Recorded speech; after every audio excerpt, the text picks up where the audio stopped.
Hello guys, എല്ലാവർക്കും പുതിയൊരു വീഡിയോയിലേക്ക് സ്വാഗതം. കാശ് കിട്ടിയാൽ എന്തും പ്രൊമോട്ട് ചെയ്യാൻ നിൽക്കുന്ന ഇൻഫ്ലുവൻസേഴ്സിൻ്റെ എണ്ണം ഇന്നത്തെ സമൂഹത്തിൽ വളരെ കൂടുതലാണ്. സിമ്പിൾ മൈ സ്റ്റൈൽ ഉണ്ണി എന്ന ചാനലിലെ ഉണ്ണിമായ കഴിഞ്ഞ ദിവസം കുറച്ച് കാര്യങ്ങൾ പറയുകയുണ്ടായി. അവരുടെ വീഡിയോയുടെ കുറച്ച് ഭാഗങ്ങളൊന്ന് കാണാം. അപ്പോൾ ആ ഒരു എവിടെ വെച്ചിട്ടോ റിലേഷൻഷിപ്പ് കുറഞ്ഞു പോണ പോലെ എനിക്ക് ഫീൽ ചെയ്തു. അപ്പോൾ ഞാൻ വിചാരിച്ചു എനിക്ക് ചിലപ്പോൾ പൈസ കിട്ടില്ലായിരിക്കും കൊളാബറേഷൻ, കാരണം എല്ലാ ബ്രാൻഡ്സും 2 മില്യൺ കണ്ടിട്ടായിരിക്കുമല്ലോ വരിക. 2 മില്യണിനകത്ത് ഞാൻ കൊളാബ് എടുക്കുന്നില്ല. ഇപ്പോൾ ഈ 2-3 എനിക്ക് മേബിലിൻ്റെ ഒക്കെ കൊളാബ് വന്നടാ. അപ്പോൾ എനിക്കിങ്ങനെ തോന്നി ഞാൻ തിരിച്ചു കൊണ്ടുവരണം. പിന്നെ ഞാൻ വിചാരിച്ചു നോ, എനിക്ക് എൻ്റെ ഓഡിയൻസ് ആണ് വേണ്ടത്. ആ ഒരു റിലേഷൻഷിപ്പ് എനിക്ക് ഇമ്പോർട്ടൻ്റ് ആണെന്ന് വിചാരിച്ചു.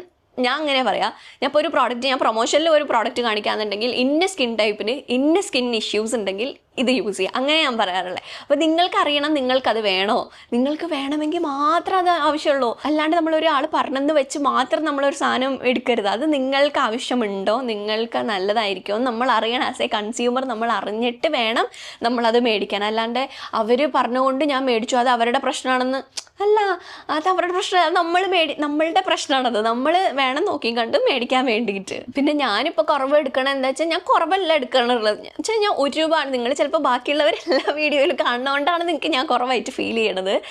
എനിക്ക് ആവശ്യമായിട്ടുള്ളതാണ് എടുക്കണേ. എനിക്ക് ട്രസ്റ്റ് ചെയ്യാൻ പറ്റുന്ന ബ്രാൻഡുകൾ, ഞാൻ ഉപയോഗിച്ചിട്ടുള്ള ബ്രാൻഡുകൾ, ഞാൻ വർക്ക് ചെയ്യുന്നവരായിട്ട് ഞാൻ ലോങ് ടേം ആയിട്ടാണ് വർക്ക് ചെയ്യുക. അപ്പം ഞാൻ അങ്ങനെ കുറവ് ഞാൻ എടുക്കാം. എനിക്ക് അങ്ങനത്തെ ഒരു ടാബേ വേണ്ട, കാരണം അതല്ലാണ്ട് നമുക്ക് വേറെ വഴിയില്ല ജീവിക്കാനായിട്ട്. അപ്പം അങ്ങനെ നോക്കിയും കണ്ടുമാണ് എടുക്കണം. പിന്നെയെന്ന് പറഞ്ഞു കഴിഞ്ഞാൽ ഇപ്പോൾ പണ്ടത്തെ പോലെ അല്ലടാ, ഇപ്പോൾ ഭയങ്കര പാടാണ് ബ്രാൻഡ്സുമായിട്ട് വർക്ക്. അതൊരു മെയിൻ റീസണാണ് കേട്ടോ. എന്നുവെച്ചാൽ ഇപ്പോൾ കഴിഞ്ഞ ദിവസം തന്നെ ഒരു ബ്രാൻഡ് വന്നിട്ടുണ്ടായിരുന്നു, ഞാൻ പേരൊന്നും പറയുന്നില്ല. അവരുടെ പ്രോഡക്റ്റ് ലോഞ്ച് ആയിട്ടുള്ളൂ, അവർക്ക് 2 ദിവസത്തെ വീഡിയോ വേണമെന്ന്. ഞാൻ പറഞ്ഞു എനിക്ക് അത് ട്രൈ ചെയ്ത് നോക്കണം, ട്രൈ ചെയ്ത് നോക്കിയാലേ പറ്റുള്ളൂ. അവർ വേറെ ആളെ കൊണ്ട് ഏൽപ്പിച്ചോളാം. വേറെ ആൾക്കാർ ചെയ്യാൻ റെഡിയാണ്. ഇവിടെ ഉണ്ണിമായ പറയുന്നത് കേട്ടില്ലേ, ഒരു ബ്രാൻഡ് അവരുടെ പ്രൊഡക്റ്റ് ജസ്റ്റ് ലോഞ്ച് ആയിട്ടേ ഉള്ളൂ, അപ്പോഴേക്കും അവർക്ക് 2 ദിവസത്തിനുള്ളിൽ വീഡിയോ വേണമെന്ന്.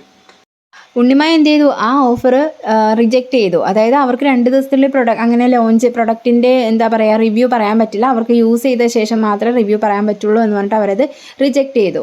ശരിക്കും ഇങ്ങനെയുള്ളവരെയാണ് നമ്മൾ അക്ഷരം തെറ്റാതെ ഇൻഫ്ലുവൻസേഴ്സ് എന്ന് വിളിക്കേണ്ടത്. കാരണം ഇങ്ങനെയുള്ള ആൾക്കാരെ നമുക്ക് കാണാൻ കഴിയില്ല. ഇപ്പോൾ കൂടുതൽ ആൾക്കാരും പൈസ കിട്ടിക്കഴിഞ്ഞാൽ, ഏതെങ്കിലും ഒരു ബ്രാൻഡ് പൈസ കൊടുത്തു കഴിഞ്ഞാൽ അവർ വിഷം വരെ പ്രൊമോട്ട് ചെയ്യാൻ തയ്യാറായിട്ടുള്ളവരാണ് ഇന്നത്തെ ഇൻഫ്ലുവൻസേഴ്സ് എന്ന് പറയുന്നത്. കുട്ടൻ ആഹാരം കൊടുത്തുകൊണ്ടിരുന്നപ്പോൾ ഏട്ടൻ വിളിച്ചു പറഞ്ഞു 5 മിനിറ്റിനുള്ളിൽ വരും, വേഗം റെഡി ആയിക്കോ, ഒരു ഫംഗ്ഷൻ ഉണ്ടെന്ന്. കേട്ട പാതി കേൾക്കാത്ത പാതി. അപ്പുക്കുട്ടൻ ജുബയും മുണ്ടും എടുത്തു. ഞാനാണെങ്കിൽ നമ്മുടെ ഫേസസ് കാനഡയുടെ സ്ട്രോപ്പ് ക്രീമും ലിപ്സ്റ്റിക്കും എടുത്തു കേട്ടോ. സ്ട്രോപ്പ് ക്രീം മുഖത്തിട്ട് കഴിഞ്ഞാൽ പിന്നെ വേറെ ഒന്നും ഇടണ്ട, കാരണം മുഖം നല്ല തിളങ്ങിയിരിക്കും, തെന്നി ഇരിക്കും എന്ന് പറയത്തില്ലേ, അതുപോലൊരു തിളക്കമായിരിക്കും മുഖത്ത്. അത് കഴിഞ്ഞിട്ട് ഞാൻ HD ഇൻറ്റൻസ് ലിപ്സ്റ്റിക് ആട്ടോ എടുക്കുന്നത്. ഇതിൻ്റെ ഫേവറേറ്റ് ആണ്. കാരണം എന്താണെന്ന് വെച്ചാൽ ഇത് ഭയങ്കര പിഗ്മെന്റഡ് ആണ്, കുറച്ചൊന്ന് തേച്ച് കൊടുത്താൽ മാത്രം മതി. അത് മാത്രമല്ല ഭയങ്കര ലൈറ്റ് വെയിറ്റ് ആണ്. 9 മണിക്കൂർ നമ്മുടെ ചുണ്ടിന്ന് അനങ്ങത്തില്ല കേട്ടോ. അപ്പം ഞാൻ ആ ലിപ്സ്റ്റിക്കും അതും എല്ലാം ഇട്ടിട്ട് ഞാൻ ഡ്രസ്സൊക്കെ ഒന്ന് മാറി സെറ്റ് മുണ്ടുമാണ് കേട്ടോ എടുത്തത്. കുറച്ച് ട്രഡീഷണൽ ആയിക്കോട്ടെ എന്ന് വിചാരിച്ചു. എന്നിട്ട് മാലയൊക്കെ ഇട്ട് ഒരുങ്ങി സെറ്റ് ആയിട്ടുണ്ട്. അവസാനം ഞാൻ കുറച്ചുകൂടെ സ്ട്രോക്ക് ക്രീം എടുത്ത് എൻ്റെ കവിളിൽ തേച്ച് കൊടുത്തു കേട്ടോ, കുറച്ച് പിങ്ക് ആയിട്ട് ഇരുന്നോട്ടെ എന്ന് വിചാരിച്ചിട്ട്. എന്നിട്ട് ഞാൻ പുറത്തേക്ക് ഇറങ്ങിയപ്പോൾ ഏട്ടൻ എന്നോട് ചോദിച്ചു നീ ഇത്ര പെട്ടെന്ന് റെഡി ആവുമെന്ന് ഏട്ടൻ വിചാരിച്ചില്ലെന്ന്. ഞാൻ ഏട്ടനോട് പറഞ്ഞു ഏട്ടനാണ് ഇനി ഒരുങ്ങാൻ താമസിക്കുന്നത്, ഇത് 2 പ്രോഡക്റ്റ് ഉണ്ടെങ്കിൽ നമുക്ക് വേഗം ഒരുങ്ങി പുറത്തിറങ്ങാം. അപ്പോൾ അത്രേ ഉള്ളൂ. പ്രോഡക്റ്റ് ഒക്കെ ഞാൻ ടാഗ് ചെയ്തേക്കാം. Tata bye, see U.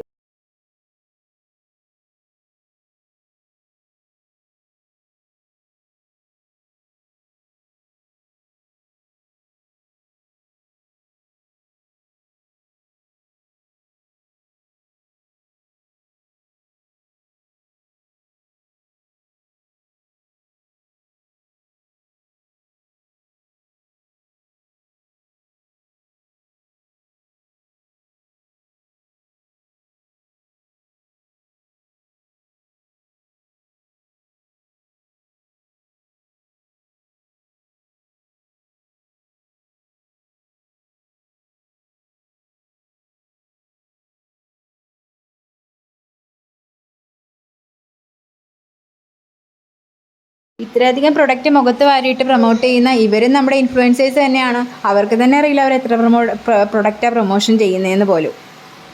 അവരെ വിശ്വസിച്ച് അവരുടെ വാക്കും കേട്ട് ആ പ്രൊഡക്ട്സ് വാങ്ങിക്കുന്ന സബ്സ്ക്രൈബേഴ്സിൻ്റെ അവസ്ഥയോ അല്ലെങ്കിൽ അവരുടെ ഫേസിന് എന്തെങ്കിലും പറ്റുന്നതോ അവരുടെ ക്യാഷ് പോകുന്നതോ ഒന്നും അവരെ ബാധിക്കുന്ന ഒരു വിഷയമേ അല്ല. ഈ ക്യാഷ് എന്ന് പറയുന്ന സാധനം നമുക്ക് എത്ര വേണമെങ്കിലും ഉണ്ടാക്കാം, എപ്പോൾ വേണമെങ്കിലും ഉണ്ടാക്കാം. പക്ഷേ ട്രസ്റ്റ് എന്ന് പറയുന്ന സാധനം നമ്മൾ കുറേ ടൈം എടുത്ത് കുറേ എന്താ പറയുക വർഷങ്ങളെടുത്ത് ബിൽഡ് ചെയ്തിരിക്കുന്ന ഒരു സാധനമാണ്. അത് നമുക്ക് ഒരു തവണ ട്രസ്റ്റ് പോയി കഴിഞ്ഞാൽ പിന്നെ നമുക്ക് അതേ ക്വാളിറ്റിയിൽ അത് ബിൽഡ് ചെയ്യാൻ കുറച്ച് പ്രയാസം തന്നെയാണ്. ഈ റീസെൻ്റായിട്ട് നടന്ന ഇഷ്യൂവിൽ തന്നെ എത്ര ഇൻഫ്ലുവൻസേഴ്സിൻ്റെ മുഖംമൂടി അഴിഞ്ഞു വീണു. അതായത് ഇവർ പ്രൊമോട്ട് ചെയ്യുന്ന എല്ലാ പ്രൊഡക്ട്സും ജസ്റ്റ് പൈസയ്ക്ക് വേണ്ടി മാത്രം ഇവരുടെ മുഖത്തിട്ട് നമ്മളെ കാണിക്കുവാണ്. അതിൽ വീഴുന്നത് മൊത്തം സാധാരണക്കാരാണ്. ഇവർക്കാണെങ്കിൽ എന്താണ്, എന്തെങ്കിലും സ്കിൻ ഇഷ്യൂ വന്നു കഴിഞ്ഞാൽ ഡെർമറ്റോളജിസ്റ്റിനെ കാണാനും ട്രീറ്റ്മെൻറ്റ് എടുക്കാനൊക്കെ ഉള്ള പൈസ ഇവർ ഓൾറെഡി തന്നെ ഇങ്ങനെ കുറേ ബ്രാൻഡ് പ്രൊമോട്ട് ചെയ്തെടുത്ത് വെച്ചിട്ടുണ്ട്. പക്ഷേ സാധാരണക്കാരെ സംബന്ധിച്ചിടത്തോളം അതൊന്നും അഫോർഡ് ചെയ്യാൻ പറ്റുന്നതല്ല. അപ്പോൾ പെട്ടുപോകുന്ന ആരാണ്? സാധാരണക്കാർ തന്നെയാണ്. ഇവിടെ ഉണ്ണിമായ എടുത്തു പറയുന്നൊരു കാര്യമുണ്ട്. ഞാനൊരു പ്രൊഡക്റ്റ് പ്രൊമോട്ട് ചെയ്യുമ്പോൾ അത് യൂസ് ചെയ്ത് നോക്കിയിട്ട് വാങ്ങുന്ന ആളുടെ സ്കിൻ ടൈപ്പിന് ചേരുന്നതാണോ, ഇത് നിങ്ങൾക്ക് യൂസ് ചെയ്യാൻ പറ്റുമോ, അതായത് ഇതുകൊണ്ടുള്ള സൈഡ് എഫക്റ്റ് എന്താണ്, എല്ലാ കാര്യങ്ങളും അവർ പറഞ്ഞ ശേഷമാണ് ആ പ്രൊഡക്റ്റ് പ്രൊമോട്ട് ചെയ്യുന്നത്. അതായത് താൻ കാരണം തന്നെ വിശ്വസിച്ച് ഈ പ്രൊഡക്റ്റ് വാങ്ങുന്ന ഒരാൾക്ക് അവരുടെ ഫേസിന് ഒന്നും സംഭവിക്കരുത് എന്ന് പുള്ളിക്കാരത്തേക്ക് ആത്മാർത്ഥമായിട്ട് ആഗ്രഹമുള്ളതുകൊണ്ട്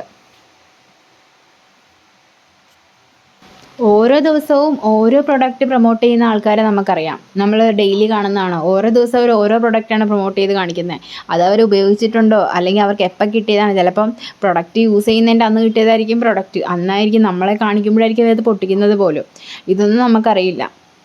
വേറൊരു കാര്യം ഇവിടെ എടുത്തു പറയേണ്ടതെന്ന് വെച്ച് കഴിഞ്ഞാൽ എന്താ പറയുക, ഇവരുടെ ഇങ്ങനെയുള്ള ഫേക്ക് ഇൻഫ്ലുവൻസേഴ്സിൻ്റെ ചാനലിനൊക്കെ ലക്ഷക്കണക്കിന് വ്യൂവേഴ്സാണ് കിട്ടുന്നത്. അതായത് ഇങ്ങനത്തെ ഫേക്ക് പ്രൊഡക്ട്സ് യൂസ് ചെയ്യുന്നതും അതേപോലെ തന്നെ ഗെറ്റ് റെഡി വിത്ത് മീ, അതായത് കുറേ പ്രൊഡക്ട്സ് മുഖത്ത് വാരിയിട്ട് ചെയ്യുന്ന ഗെറ്റ് റെഡി വിത്ത് മീയൊക്കെ ലക്ഷക്കണക്കിന് വ്യൂവേഴ്സും കമൻസും ആണ് കിട്ടുന്നത് ഇവരെ വിശ്വസിക്കുന്ന ആൾക്കാരുടെ. അപ്പോൾ തന്നെ ഒന്ന് ആലോചിച്ച് നോക്കണം, ഇവർ ഇൻഫ്ലുവൻസ് ചെയ്യുന്ന എത്രത്തോളമാണ് നമ്മുടെ സമൂഹത്തിലേക്ക് ആഴ്ന്നിറങ്ങുന്നതെന്ന്. സിമ്പിൾ മൈ സ്റ്റൈൽ ഉണ്ണിയുടെ ചാനൽ എന്ന് പറഞ്ഞു കഴിഞ്ഞാൽ 2 മില്യൺ എബവ് സബ്സ്ക്രൈബേഴ്സ് ഉണ്ട് അവരുടെ ചാനലിന്. അവർ ഈ വീഡിയോയിൽ പറയുന്ന ഒരു പ്രധാനപ്പെട്ട കാര്യം എന്തെന്ന് പറഞ്ഞു കഴിഞ്ഞാൽ, ഈ 2 മില്യൺ ആൾക്കാരെന്ന് പറഞ്ഞാൽ എന്നെ വിശ്വസിച്ച് വന്ന എൻ്റെ ചാനൽ സബ്സ്ക്രൈബ് ചെയ്ത് വെച്ചിരിക്കുന്നവരാണ്. എന്നെ വിശ്വസിച്ച എൻ്റെ സബ്സ്ക്രൈബേഴ്സാണ്. അപ്പോൾ അവരെ ഞാൻ തെറ്റിദ്ധരിപ്പിക്കാനോ പറ്റിക്കാനോ പാടില്ല. എന്നാൽ അവരിടുന്ന ലോങ് വീഡിയോയ്ക്കൊന്നും അധികം വ്യൂവേഴ്സും ഇല്ല ഞാൻ നോക്കിയിട്ട്. ഷോർട്സിനായിക്കോട്ടെ അല്ലെങ്കിൽ ലോങ് വീഡിയോയ്ക്കായിക്കോട്ടെ, ഷോർട്സിനാണെങ്കിലും ലോങ് വീഡിയോയ്ക്കൊക്കെ കിട്ടുന്ന വ്യൂ എന്ന് പറഞ്ഞാൽ 80K 12K 10K 60K ഒക്കെയാണ് വ്യൂവേഴ്സ് എന്ന് പറഞ്ഞു കഴിഞ്ഞാൽ. അപ്പോഴും അവരുടെ ചിന്താഗതി എന്താണ്, ഞാൻ പ്രൊമോട്ട് ചെയ്യുമ്പോൾ നല്ല പ്രൊഡക്റ്റ് മാത്രമേ പ്രൊമോട്ട് ചെയ്യുള്ളൂ, മറ്റുള്ളവരുടെ സ്കിന്നിന് യാതൊരു പ്രശ്നവും പറ്റാത്ത പ്രൊഡക്റ്റ്. ഇങ്ങനെയൊക്കെ ചിന്തിക്കുന്നവരെ നമ്മുടെ സമൂഹത്തിൽ കാണാൻ പറ്റുമോ എന്ന് പോലും എനിക്കറിയില്ല. എനിക്ക് ഇവരുടെ വീഡിയോ കണ്ടപ്പോൾ ഭയങ്കര അത്ഭുതവും സന്തോഷവും തോന്നി. അതുകൊണ്ട് മാത്രമാണ് ഞാനിത് ഇവിടെ നിങ്ങളുമായിട്ട് ഷെയർ ചെയ്തത്. നിങ്ങളുടെ അഭിപ്രായങ്ങൾ കമൻറ്റിൽ രേഖപ്പെടുത്തുക. പുതിയൊരു വീഡിയോ ആയിട്ട് ഉടനെ തന്നെ കാണാം.